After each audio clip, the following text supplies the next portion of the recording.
Hi guys, welcome to my channel. My name is Julenda. For those of you who don't know me, I just had a baby about 3.5 months ago, and I'm filming this video because this is one of the videos that I think are very important for you to know what it is that you need to take to the hospital with you and what to pack. I watched a lot of videos before going to the hospital, and they all had different things, and some of them I thought were good things that were pretty good, and then others I thought that there were things that you just didn't need. And I'm making this video to try and make it as easy as possible for you guys if you guys are looking to what to put into your hospital bag. So the first thing is that I'm taking something pretty small. It's my carry-on. I take this carry-on with me everywhere, like when I used to travel on an airplane and anywhere. This is a carry-on I would take because I just love it. I think it works for what I needed to do. Also, it has like the wheels that roll in every direction, so it makes it easy. You really want to make it easy on yourself when you're going to the hospital because you're probably going to be taking several things, so you want to make it easy for your partner because since you're pregnant, you're probably not going to be carrying anything. And then on the way out, you're just going to have given birth, so you're probably going to be wheeled out in a wheelchair, so you don't want to take anything like too big or too heavy because you guys are gonna have to be making extra trips to the car, and I think it just makes it easier if you guys take something smaller. Okay, so let's get into it. The first thing that I want to say is that it's very, very important to make sure that you are prepared, because in my case, it just so happened that I ended up having an emergency C-section, and I planned on having a regular vaginal delivery where I was gonna get there and then leave that same day. And it turns out that that's not the way it happened. I ended up having a C-section and ended up having to stay in the hospital for 3 days after. So thank goodness I was prepared. I did have enough things. However, I wish I would have taken a few more items for myself of clothing, but aside from that, I think that I was pretty prepared. So let's get into the bathroom things. So everybody, I know I've seen, like I said, I've seen a bunch of videos, and a bunch of people said that they would not take anything for their shower, for their hair, and that they were not going to be washing their hair or anything. So that was my first thought. When I thought about showering at the hospital, I was like, there's no way I'm gonna shower, like it's just not gonna happen. My hair is really, really, really long, and I am not going to be doing all that stuff. Like I said, I ended up getting stuck at the hospital for 3 days, and I needed to wash my hair because my hair was dirty. Luckily enough, my mother and father-in-law, we ended up having to call them and having them bring me some shampoo and conditioner because, like I said, I was one of those that said that was not gonna wash and dry her hair in the hospital, but it turns out that I was there for a while, so it got to a point where I did have to wash it. But you could always take like little ones, little travel size things. So this is like a little shampoo, and then with the little conditioner, and then the little soap. It's just like travel size. If you guys have like your own little travel containers, that works also. You can just put in there whatever shampoos that you guys use all the time regularly. Another thing that I think is very important are flip-flops. So I don't know about you guys, but I don't like showering in bathrooms that are not my own bathroom without flip-flops. Whether I go to a hotel or whatever, I mean, these places are supposed to be clean, but you never know. So I just think flip-flops are a good idea. A lot of people mentioned razors.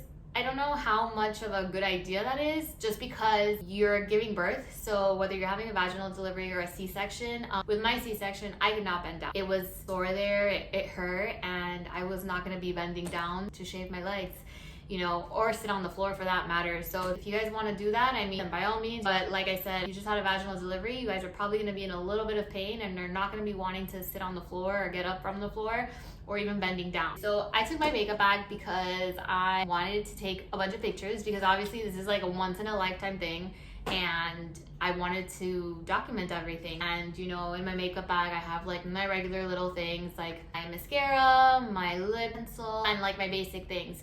So I actually thought that I was going to be doing my makeup the entire time that I was there. I was so exhausted and so tired that I ended up not doing my makeup at all, but I did touch it up before giving birth to my baby, and that's basically when I used my makeup the most. It's also important, you guys need to take your toothpaste and a toothbrush because you guys do want to brush your teeth, I'm assuming. Deodorant and face wash. Also hair ties. Like I always have 1,000 hair ties on me, and I wanted to tie my hair and I didn't have any. I have some now. When it comes to clothes, so I wanted to take loose things because, you know, I didn't know how much pain I was gonna be in, and, you know, I just didn't know how I was gonna be feeling.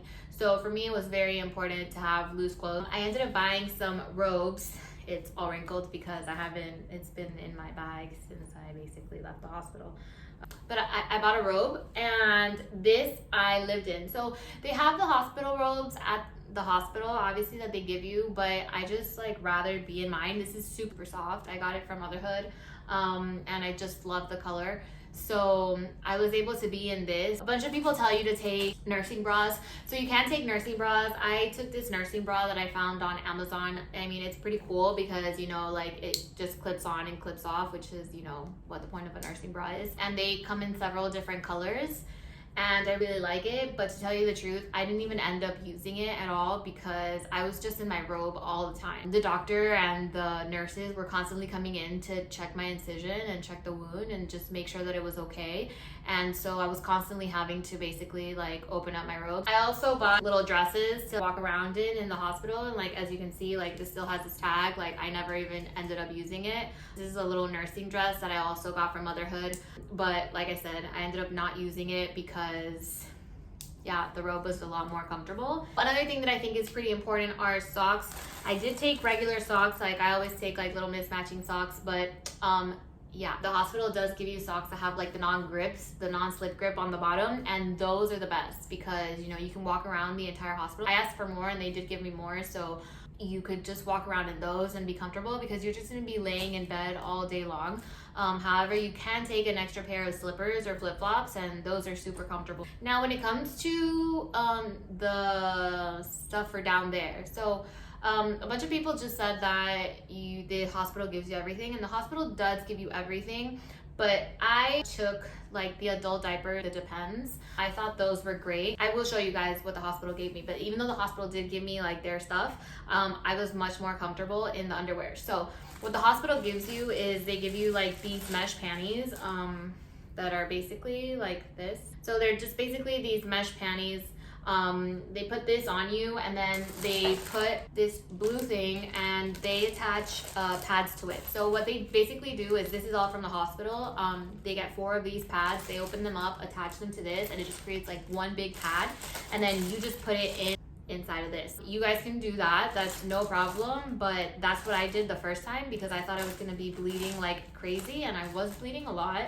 But putting on my own like adult diapers that I had was just so much more comfortable, like in every way, because like I could just pull them up and down. I didn't have to constantly, because I had to constantly do that. So, you know, like, I mean, after a while, like, you know, it gets dirty and, you know, you have a lot of blood, so you have to be constantly changing it. So instead of having to every time construct, you know, the whole blue thing with like the 4 pads, you could just slip on and off, slip the diapers on and off, and I just like, it was so much easier. And trust me, you want easy when you're at that point because yeah, you're gonna be in pain, so you want something as simple as possible. So also I wish I had taken something like really cute to leave in, because I actually didn't. Like, I just wanted to be comfortable, and so I just took like a random t-shirt and sweatpants, and that's what I ended up taking my picture for leaving the hospital in. And I wish I had taken something cute because now that's the picture I have forever. And yeah, I'm not really happy with it, but whatever. I mean, you live and you learn. When it comes to breastfeeding, oh, also, everybody says to take like dark clothes, like to take like black clothes and stuff, because it's gonna bleed and it's gonna like go through. But I just really don't agree with that. I think that you can have light stuff, and like I said, I had this like this light pink thing the entire time, the light pink robe, and nothing happened. It was perfectly fine. I didn't get any blood on it, and you know, like the adult diapers did their job, and so I was able to look cute at the same time. For breastfeeding, as I already mentioned, I do have my nursing bras, which, like I said, I did not end up wearing. They were constantly coming in. For me, it was just better not to have a bra. I had my robe on the entire time. I was in my bed most of the time anyway because of the C-section. For me, breastfeeding was like a huge issue. It was very, very complicated, and it was a huge struggle. I had my baby on a Saturday night and I didn't get the lactation consultant in until Monday morning. So I don't know if that's how it works at your hospital, but if you guys have one like during the weekend, make sure that you guys can get a lactation consultant during the weekend, or you guys know what you're doing, because this was one of the hardest things for me to go through was the breastfeeding. By the time the lactation consultant got to me, my nipples were just destroyed. I basically like had hickeys like all over my areola, and my nipples were cracked and torn and bruised. It was honestly a nightmare. They were in so much pain that by the time the lactation consultant got there, there was not a lot she could do. I mean, don't get me wrong, she helped out and we tried, but it was just so painful. Also, I have really large breasts, so that also made the breastfeeding situation a lot harder. I am going to do a separate video on the breastfeeding because I think that this was such a big deal that it's important for it to have like its own video. So I will be filming one of those. So you can take some nipple butter. I didn't take any. Some people tell you to do nipple butter before you even have the baby, in the weeks coming before, so that your nipples get hydrated and so they don't crack as easily. The nipple butter worked for me later when I was pumping, and it didn't hurt as bad, because when I pumped on a dry nipple, like it just felt too strong, but maybe I just had the power on too strong. Once I put the nipple butter on, then it helped. My lactation consultant did advise though to not put the nipple butter on because it can cause clogged pores, and at the time, you know, I was like, whatever, I mean, it's not a big deal. I'd rather have like no pain than have clogged pores. But after I got clogged pores, like on month 2, and that was not fun. So yeah, you do not want to get clogged pores.